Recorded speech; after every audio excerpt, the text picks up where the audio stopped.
There is no one thing that's going to do it. There is only the continuous remembrance that there is really nothing to be done. Because you could do that 13 hours of meditation and go back into the world and completely forget that you are God. Hey guys, welcome to our SoulFam Podcast, where I interview space holders from all over the world. I'm your host, my name is Karolina, and I am the connection catalyst. I help spiritual entrepreneurs experience deeper connection with themselves, with others, and with the whole universe. Today on the show, we have Dox, the meditation guru, the life coach, the relationship counselor, and the hip hop artist. Welcome to the show, Dox. How are you doing? Thank you. I'm here. I'm present, and I'm honored to be here with you right now with an intention and a platform that's this important. I'm honored to be here right now. Yeah. Oh, of course you are present. You are the meditation guru. You cannot be not present, right? I mean, that would just like be beyond the boundaries of what meditation guru Right. should represent, Right. right? I'm just Absolutely. kidding, of course. I mean, even as a meditation guru, you probably have moments when you're not present at all. So that's completely fine. And it's life. We are humans. Of course, sometimes we're just gonna be triggered, and that's completely okay. But yeah, it's a funny, it's just funny thing to point out. I hope that you don't mind that I'm just making jokes because it's obviously just a joke. But yeah, I was going to say, like, even the idea of being or staying present is still just a movement and consciousness. Like, presence is always there. So even in those moments where we may feel like we're not being present or we're not connected, or like you say, somebody may get upset or worried or any of those low frequency emotions, presence is still present. So I'm not even so much concerned with, being present. I use that terminology because that's what people understand. I'm more so concerned with presence itself, and that can never go away. So, yeah. Hmm. Absolutely, yeah. Presence is all there is, really, because it's all this whole I am consciousness that it's existence, really. So yeah, I totally agree with you. And I would love to start this chat with a little bit of a backstory because you do so many things, and it's so interesting how you combine it all. And I'm super curious of what has inspired you to be on this spiritual evolution journey. Like, how did you become the meditation guru? What has happened in your life to really inspire you to go there and to explore yourself on these deeper levels. So the first step for me pretty much was my kidney conking out. A lot of people who follow me for a minute now, they kind of know a lot of my story, but for those who don't, I'm from Newark, New Jersey. I never had, that's one of the most notorious hoods in the country, in America. So I didn't care about anybody's meditation, anything, anybody's yoga, anything. I never thought I would become this type of person. I always say I would have laughed at the person I now am today, as opposed to the person I was then. So yeah, for me it was desperation. I was trying to use God like a genie in a bottle, like a lot of us do. We don't really care about God unless we like really need God until you start to become aware of what God really is. But I was desperate. Like my kidney was failing at 23 years old. As a result, I ended up going blind in my left eye a few years later, and that kind of Oh. just led me to trying to trying to figure out a way to survive, trying to figure out a way to keep a certain quality of life to still be able to see as long as I would be alive. I was blind in my left eye, starting to go blind in my right. And that kind of just led me down this path of just looking everywhere I could to figure out how I could possibly heal myself. Initially, it started with my diet, started with food. Dr. Sebi was very popular at that time. And that kind of led me into the rabbit hole of meditation. And specifically, when I was on the verge of my second suicide attempt, a friend of mine that I was actually in a music group 10 years prior, he had left the group when we actually had a lot of money on the table. And we couldn't understand why he had left the group. But he had left the group to pursue his own path of creating his own meditation and yoga platform. And we lost contact and came back into contact when I most needed him via social media. And he kind of just, saw I was down and out at that time, offered me a 5-week online course. And that pretty much changed my whole trajectory and gave me the foundation I needed to like completely dive in to the spirit sciences. Yeah, That sounds amazing. That sounds like a quite a bumpy ride on your journey. definitely. It's like And I'm suicide, I'm this saying it kidney, super this. smooth right now. It was way bumpier than I'm actually saying it right now, but yeah, definitely a bumpy ride. Yeah. Well, you've done probably a lot of work on yourself that you now can accept it and really talk peacefully about it all. So, of course, like if you do the work, if you do the shadow work, if you go into your traumas, if you reprogram everything, then you can be peaceful about it. But I'm sure it wasn't peaceful for you Right, back then. absolutely. And so, did you heal with meditation? Did you were you able to heal yourself and like completely get out of your health condition? Yeah, so initially they told me at 23, they said I would need dialysis by 30.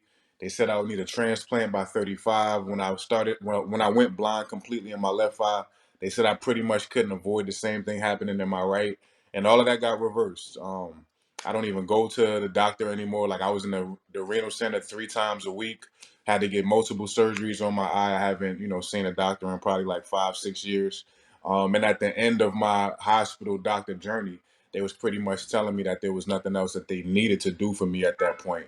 So everything they said I wouldn't be able to reverse got reversed, and I'm gonna be 41. Well, my body is gonna be 41 this year, and I'm completely fine. I can see, so all that has been pretty much reversed. So yes, healing did complete itself on the physical side of myself. Yes, That's amazing. That's so good. And I love how yeah, you say that your body is 41 because it's yeah, like, yeah. yeah, I This whole mean, this whole thing is 41. Yeah, yeah, it's just like you're young in the spirit. So you never really get, older if right. you just feel young. So that's perfect. And so what kind of methods did you use to heal yourself? Like, was it just meditation? Was it some, childhood trauma healing? Or what kind of methods did you combine? Or, of course, nutrition and diet? Like, what has helped you the most?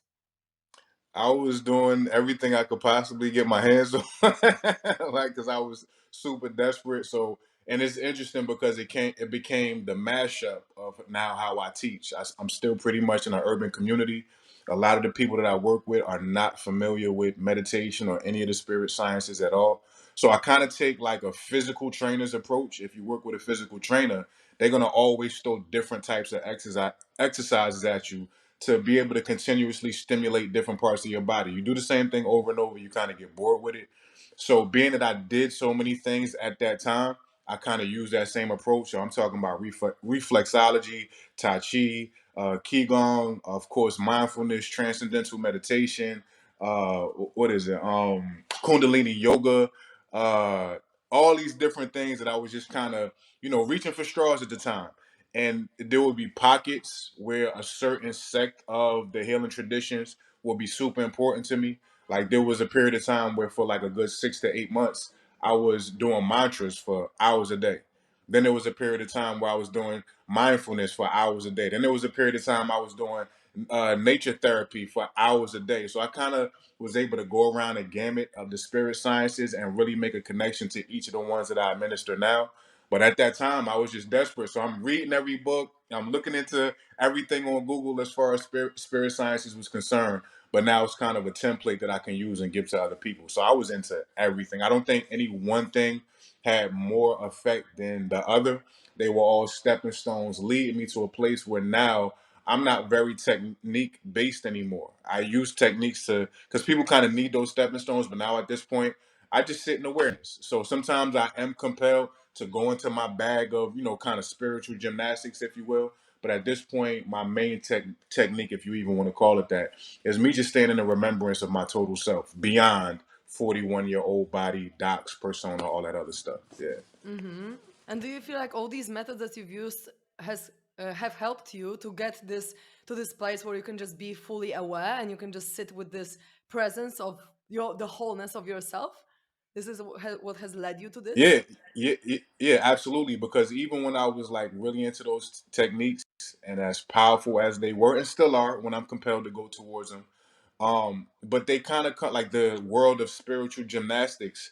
It can come with more boosting of the ego, right? It can come with a lot of pressure. It can come with a lot of rigidity, and it kind of comes with this idea of separation that I'm doing these things to get to a certain point, or I'm doing these things to get back to God, which, like we talked about in the beginning, you never leave your total self, right? This is just an experience for us to condense into the human experience and have fun, play around in ourselves, right? So a lot of those techniques, when I was taking that approach back then, as well as I could possibly do them, they still came with a certain sense of separation. I work with certain people who grew up in India. who started out in their life meditating for 13 hours a day, and still find themselves at 10 years removed from that experience, coming to ask me for help. And I've never meditated for 13 hours in a day. I've done 4 or 5 here, and I'm saying, stuff like that. But I can't say I did 13 hours every day of my life as a child.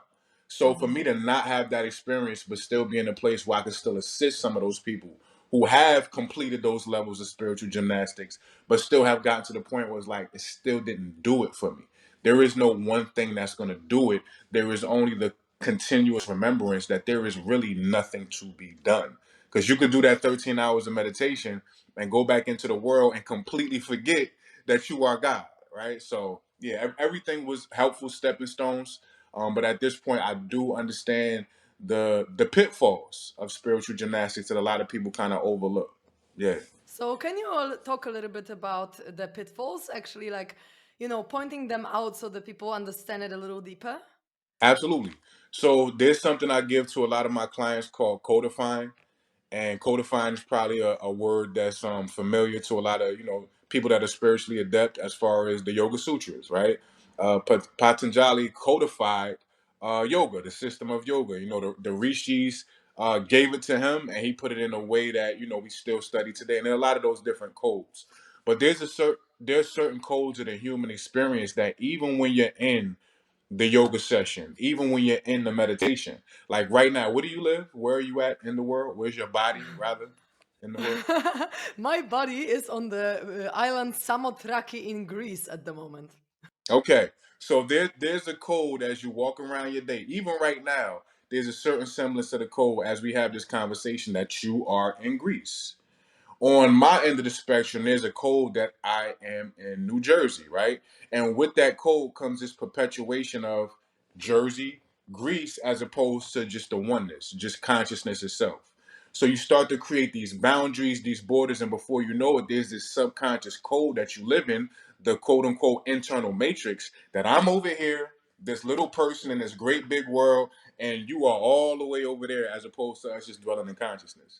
So when we take these types of codes of the I thought of the ego into the meditation session, into the yoga session, as well as you could possibly do an asana, the greatest posture that could ever be done, even as you're doing it, it's kind of under the guise of I, the person, am doing this. So in a lot of ways, it kind of strengthens the ego's hold around our consciousness, and it still kind of enfolds us into this idea of I need to do something to get to my total self. So that code kind of strengthens in these spiritual gymnastics a lot of time if they're approached with this particular perspective that I'm a person doing this particular sadhana, this particular spiritual practice. If you do these spiritual practices without that code, then you're good to go. But a lot of us, in the spiritual community, we end up going into it with that approach, that egoic approach. And in a lot of subconscious ways, it ends up propping up our ego. Look, I can stand on my head for 4 hours, right? Or I can do this crazy type of asana. I can stretch my body in certain ways. I can do 13 hours of meditation, and that props up our ego even more, and kind of creates a higher wall, blocking us from the aspect of ourselves that doesn't need sadhana, that doesn't need meditation, that doesn't need asana. It's just naturally existing always and forever. Mm. So, what would you say if people are kind of trapped in this idea of like me and I am the one doing yoga, I am the one meditating? Is there any perspective that people can have, or some maybe affirmation or something that would help them move through it and just really pass this identification with oneself and into the identification with everything, with the oneness?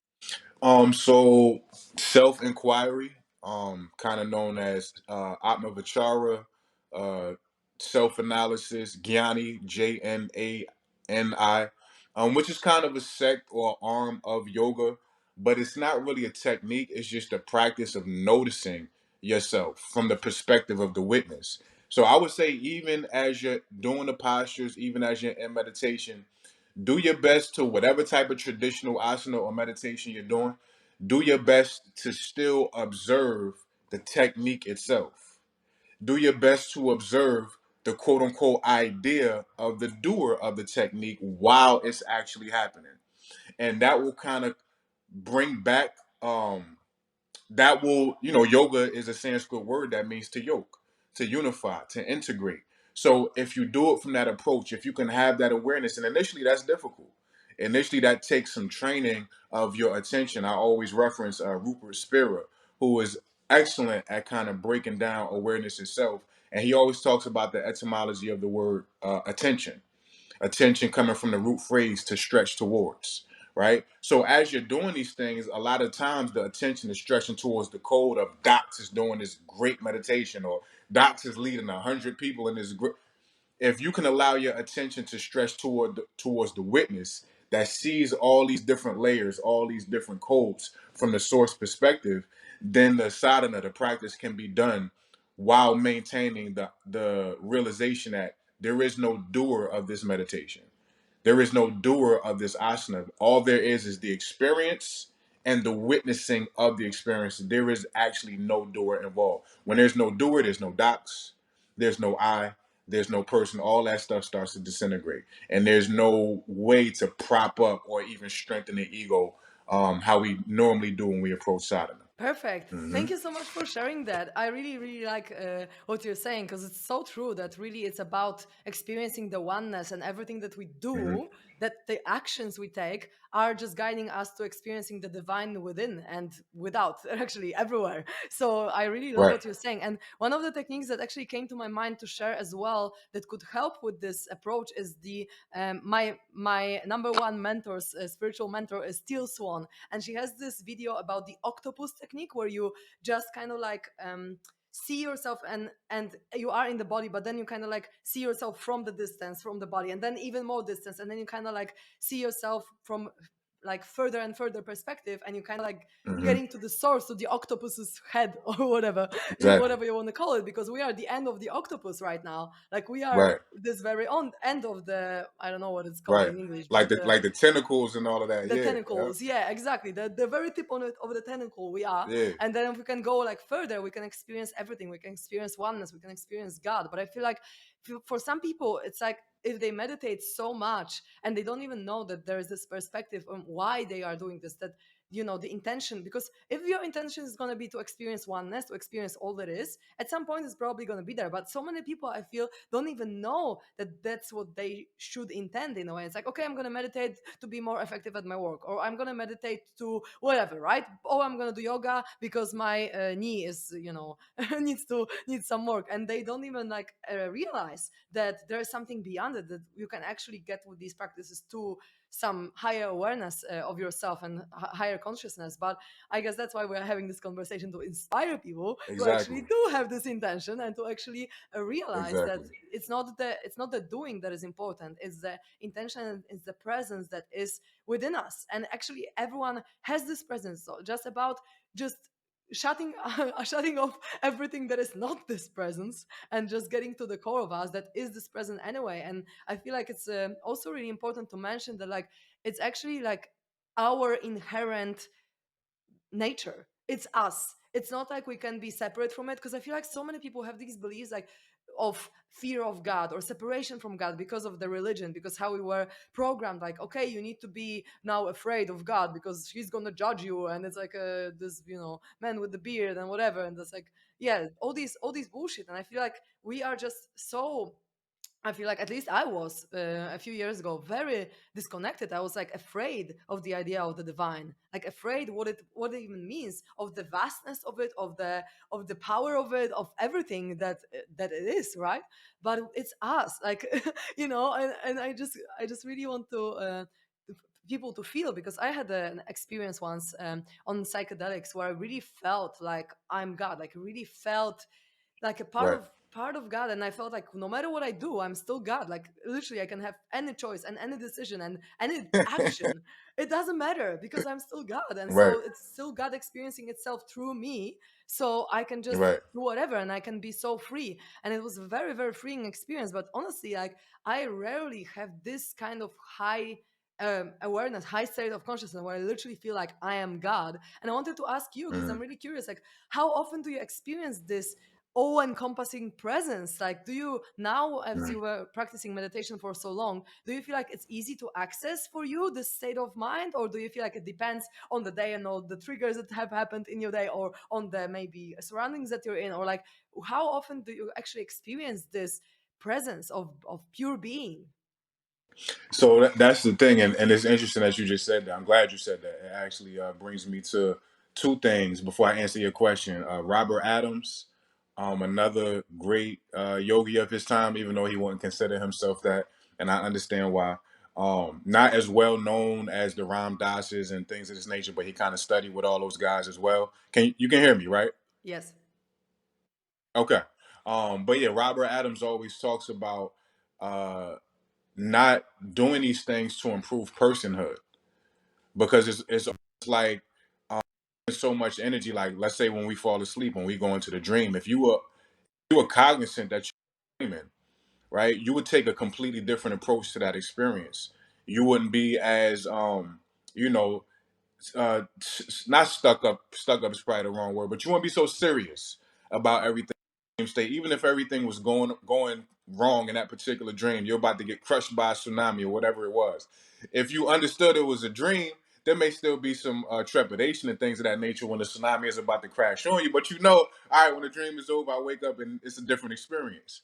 So a lot of times we take these approaches to trying to improve the personhood, when at the end of the day, it's still just a dream, right? And Alan Watts, of course, very popular. Probably a lot of people who will watch these videos will, who know who Alan Watts is, and he actually has a particular interview that he did that I just caught wind of a little while ago. I didn't know people had like kind of podcasts at that time too, and it was just him talking super regular, still very poignant everything he said. But at a certain point, the guy kind of asked him a similar question to what you just asked me, and he said it's interesting because you know how people see Alan Watts, it's completely different than how I see the world, how I see Alan Watts, quote unquote, myself, from the perspective that I see being. And he was like, Alan Watts smokes too much, smokes too many pipes, he drinks too much liquor. He probably has too many interactions with too many women. But at the end of the day, he knows that people outside of his understanding of Alan Watts, and mind you, Alan Watts pretty much transitioned from alcohol, drinking too much, right? But still understanding the grid to the level that he did. So to a large degree, at this point, it's no longer about a particular experience. Even when the experience is lack of awareness is still there, right? So there are times where it comes over you, like the analogy I often use, in deep states of quote unquote meditation, or some moments when I'm just in meditative living, I'm doing my thing, and it just kind of myself kind of just overcomes me. It's the sensation of every cell in my body being on its own particular roller coaster, and just that point where you're at the top of the road and you about to woof, it almost feels like every ounce of the energy of Dox is doing that in a different direction, right? But again, that too is an experience. So I'm no longer like really dependent on those type of waves of awareness taking over me, or the times like you said where I may be on the lower end of the totem pole or experiencing what that feels like. The experience means nothing to me no more at this point. I referenced one more thing at the end of me answering your question. So Ramana Maharshi, another great yogi Gyani of his time, and there's a quip of another great meditator from somewhere else in the world came to meditate with Ramana, right? And everybody knows at this time that the whole world kind of looks at Ramana like the guy, the greatest yogi of his time, right? So this other meditator comes to meditate with him, and they go into meditation for days at a time, right? And as they come out, and mind you, Ramana didn't even talk much. The other meditator asked him, well, he told him, I see deities and devis and all these different angels and all these heavenly realms. I see all of this when I meditate. He asked Ramana, what do you see? And Ramana wrote down Nothing. Nothing, right? So this other great yogi, right, is like, well, Ramana is the greatest yogi of our time, and I'm seeing the heavens and all these different dimensions. Maybe I kind of got one up on Ramana. So he goes back to his homeland, and as soon as he went back into meditation where he lived at, those same devis and deities and angels tormented him in his meditations. It kind of turned into like a hell realm, and he understood that part of his ego had got attached to being able to experience these heavenly realms. But again, anything that can be experienced is still just the mind at play. It's still not the totality of awareness itself. So we're not even supposed to get caught up in heaven. If you became God in your meditation and that, don't even get caught up in that, because that will come, that will go just as well as everything that's happening in the human experience. So there are those moments where there are waves of, oh my God, bliss and God everywhere.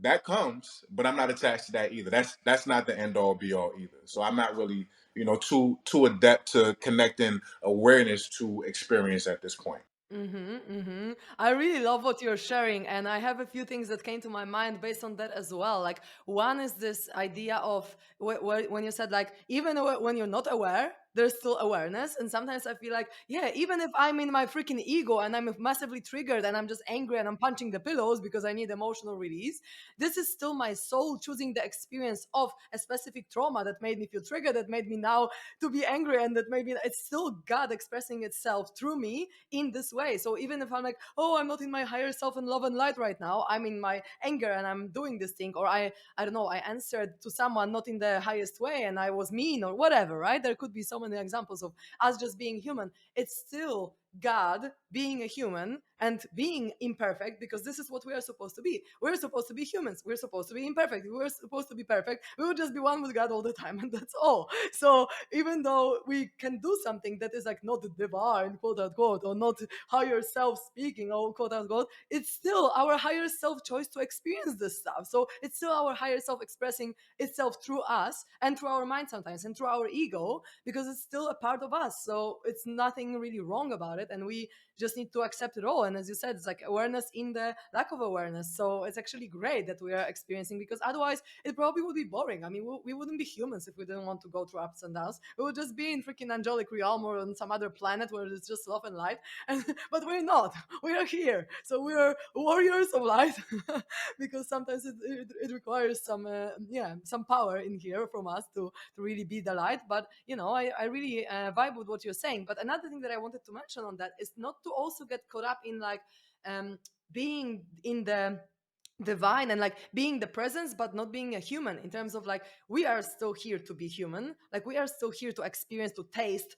to smell, to whatever, right? Even to I don't know, smoke or drink if someone likes that. I mean, I don't Right. smoke Yeah. cigarettes and I don't drink alcohol, but I smoke other things. But like I'm here to experience that, just to be a human. And I'm here to eat chocolate. Like I love chocolate, and someone can tell me, Right. okay, that's unhealthy, that's sugar, but I freaking love chocolate. I'm gonna eat it, Right. so it's kind of like, if I Right. wanted to be completely, I don't know, in the divine realm all the time, I probably would just not eat and I would just be brutarian and I would constantly be in these other dimensions. But is this a point of my life and my alignment in this life? And I feel like it's just nice to mention, because like not for everyone the divine awareness all the time 24/7 is going to be their life path. Maybe their life path is to be a teacher at school, to be working in the kiosk and just be smiling to everyone that comes in, or whatever. It's not for like not everyone needs to be a yogi meditating in the cave for 20 years. It's just finding the divine in each moment, in each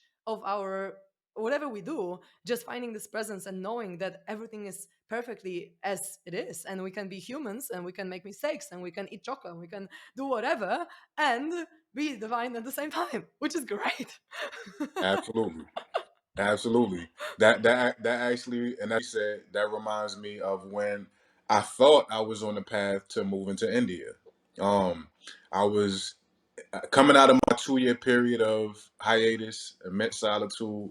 God was doing a lot of work on God. But I was on disability at that time, recovering from being blind, so I wasn't working. I couldn't go back to work yet. I still had a little money coming in to kind of take care of myself. So I had an inordinate amount of time to just throw myself into these spirit sciences. My 13-year relationship had disintegrated prior to that 2 year span. All my buddies that I thought was like my bros had checked out. My family didn't live here. So complete, intense, immense solitude. So as I was coming out of that and I met my who will become my son's mother, there was a certain point where I was in the kitchen cooking. I was cooking us something to eat. And she knew like how airy I was at that time. I was completely ungrounded, right? I'm in the forest 9 hours a day. I'm not connected to society at all, right? completely floaty, right? All in my higher chakras. So she would understand at that point that there would be times I would struggle to be in my humanness, but I could do it, right? But a lot of times I would say I was like betwixt worlds, right? So there was, I was cooking one day, and she could kind of like get a side view of my eyes, and she knew I wasn't there. Like I was in the heavens somewhere. Who knows what dimension I was in? And she stopped me from what I was doing. She took my hands, she grabbed me by the face, and she said, "You can't go yet." Right? She didn't even know that prior to me meeting her when she said this. She didn't know that I was already planning on moving to India to go live in an ashram and to be one of those yogis that would live in a Himalayan cave somewhere for 20 years and never see society again. That was my goal at that point. And now hindsight being 2020, her doing that in that moment and kind of grounded me. And then our relationship grounded me, and then us having a son grounded me. And then that turned into me being a pillar in this community. All these things grounded me and gave me the opportunity for that integration to be able to experience both sides, the lower and higher chakras, all simultaneously.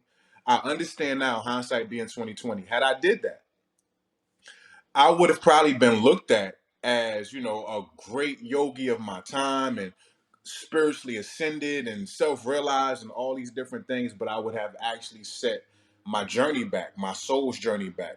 Because at this point in my soul's journey, it wants the duality. It wants to experience that. Like you said, with how India breaks down the different aspects of God and how I see Indian devas and deities and all of that, I just see it as descriptions of the one God. I don't see it as Ganesh over here and Ka. It's just descriptions of the oneness, right? But when you get down to Shiva and Shakti, Shiva is that nothingness, that nothingness, right? The womb for the potential for all things to exist. And everything that exists is that Shakti, that feminine energy that exploded into every direction to be every type of something, right? But in that Shiva state, if there is nothing there, right? Not even person or ego or self-identification, the only desire that can actually perpetuate from that state is the desire for some things, right?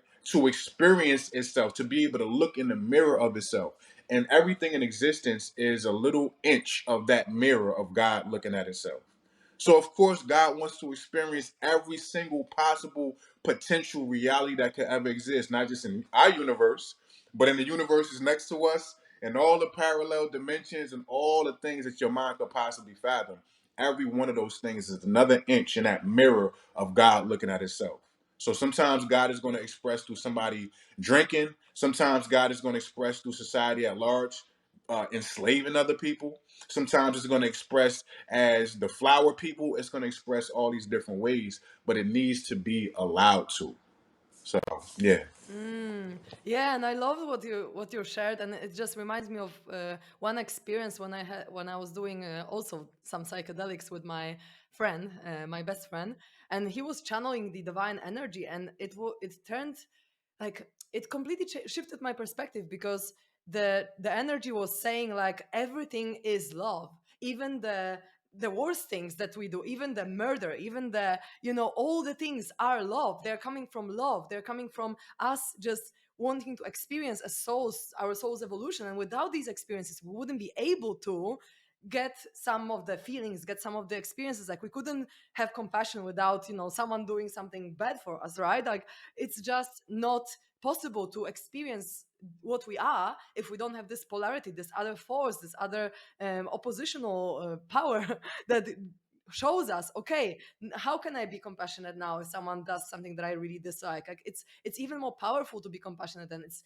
forgiveness, love. Like these qualities are really coming out when we experience the dark side. So we are really here to experience really, really all of it, to feel all of it, to be all of it, and then to really choose, okay, if I acted like this and it wasn't in alignment with my soul, how can I act now better and just improve and grow? And I love it that you say that God is in everything and everyone, because it's just such a beautiful perspective. But I feel like really not many people have experienced this perspective so much that they can really grasp it, yet. But I'm really, really curious to also ask, because you said that you were out there, and I remember that I think it was Dr. David Hawkins that in one of the books he said also that he was so just in the nothingness that nothing really mattered in the state, because you're like, okay, I'm just everything, so nothing matters. But then, okay, I'm a human, so how about I just come back to being a human and then maybe teach others how to experience the state, but not to be in the state 24/7, because then it's like the point of human existence is missed because we are here. So I'm really curious from your perspective. You said that your family grounded you, but did you also find that there are other things that can ground these people who are just too much out there and too much open on the higher chakras and too little open on their lower chakras, let's say? Do you have any advice to these people? Yeah, a lot of times in my counseling sessions, when we're talking about particular clients' purpose, because that's a big thing right now. There's at least in our country, I don't know if it's happening globally at large, but there's the mass exodus out of the workforce right now. Like everybody's leaving their job, right? Everybody's quitting. It's like 5 million people a month since the whole quarantine thing has happened, where everybody's just getting out of the workforce. And of course, with that comes, okay, now what do I do? What am I supposed to be doing if I'm not going to depend on a job, a company, or a paycheck, if I got to do this thing for myself? So purpose is really big. And whenever we get into purpose, there are pretty much two things that are so in our face, but we don't really pay attention to until we have the space and time to understand that was part of the GPS of where I'm supposed to go in this particular life path. Is your talents and your interests, those things that are naturally resonant for you, those that the type of music, the type of food, like you said, chocolate. You just know chocolate is my thing. Nobody had to tell you that. You didn't have to go read that in a book or go to a Himalayan cave. You know chocolate is in here for you, right? So whatever somebody's talents or interests are, it's kind of like a blueprint. It's a foundation. And a lot of that, like, for me being a hip hop artist, there was a time where during that 2 year period, I didn't listen to any music. I hadn't gone a day in 20 years to that point without creating or listening to some type of music. And not just hip hop, I appreciate all genres. But I went through a period where I didn't listen to anything because I just wanted to be in silence all the time. There's still a large part of my time where silence is still quote my music.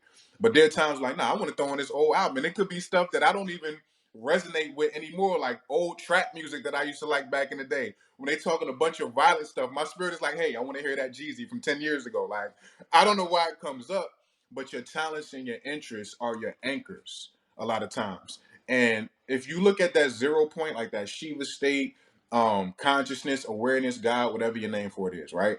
In our 0 point state, let's just say it sprouts out from that point to God level, right? To angelic level, right? To ascended master level, and you get all the way to the human experience, right? But in that timeline of existence, because that's another word that Rupert Spirit talks about a lot, as far as the etymology of existence, which comes from the root word existere, which means to stand forth from. So your 0 point, your God self chose to stand forth from that 0 point while remaining at 0 point into maybe God, angel, all the way down to the human experience. And I forgot where I heard it, but somebody said that even gods stand in line to come to earth. So when you understand how unique a space that this planet, that the human experience is, it has the potential for us to really walk that wu way, that middle path, and really integrate all. There's no place like this in consciousness for us to be able to experience both sides of the spectrum. So when I was at that point where I was super floaty, when I did start to get grounded, as beautiful as that space was, and trust me, I was experiencing things that a lot of human beings don't think is possible. I understood that I would have set myself back had I went to India and separated myself from all this beautiful, wonderful humanness that I have the opportunity to experience. I may have set myself 10 life cycles back by cutting myself off from that integration. So if somebody is struggling with that floatiness, I would say whatever you are naturally interested in or good at, do that. Go towards that and let that kind of be the blueprint for how you'll balance yourself out. Mm. Amazing. Hmm. Thank you so much for sharing that. I freaking love that. I feel like this is so on Right, point to just really find your spark, find something that you really love to do right. as a human, and then you can really be on earth and do that. This is amazing. So, I have one last quick question to you. Where could people find you Okay. if they really vibe with your energy? They want to know more about you, they want to hear your music. What's the best way to contact you? Well, y'all can find me in consciousness. But In the as far as presence, the in all code, that as is. far as the Find code, me in I the know, I astral. know, I know, I know. Yeah, so people can hit me up. Of course, Instagram, Brick City Buddha. So that's BRICK underscore CITI underscore Buddha BUDDHA. On Facebook, Dox Diggla DOXDIGGLA. If they would like to tap into my music, my website for my music is www.doxdigla.com, same as the Facebook. And for my meditation, counseling, couples therapy, my spiritual practices, that's brickcitybuddha.com. So please feel free to hit me up, shoot me a DM, comment on one of my posts, and let's continue to build this community because we are all soul fam. You like how I did that, right? We are Soul Fam. And can we also hear you on like Spotify or Apple or whatever? Yes, all my music is on all streaming platforms, especially my last album, There Is No Spoon. This is the album cover for it. I got merchandise, I got all type of things where, even my music, even though it maintains this entertainment integrity, because I find a lot of people when they get into the spiritual aspect, they want to bring it into their music and everything is super spiritual. My music is like covertly spiritual. So it may sound like, this is just a wavy, dope song, but underneath it, the codes are still leading you back to yourself. But it still has this entertainment value. So, I got the merch, I got the music, everything is on all platforms. Oh, that's Yep. so amazing. I'm so looking forward to hearing your Yeah. music because I'm a musician too. I'm a hobby Appreciate you. drummer and I just so looking forward Beautiful. to us. Yeah. Thank you so, so much for sharing your beautiful Absolutely. energy and your beautiful divine wisdom Absolutely. and presence and everything with us. I'm super grateful for you. Likewise. Thank you, my love. Thank you so much, beautiful souls, for being present with us in this divine presence of all that is. And if you'd like to find me, I'm the Connection Catalyst on Instagram. And if you'd like to find Soul Fam on Instagram, it's We Are Soul Fam. So thank you so much again for listening and stay tuned to the next episode.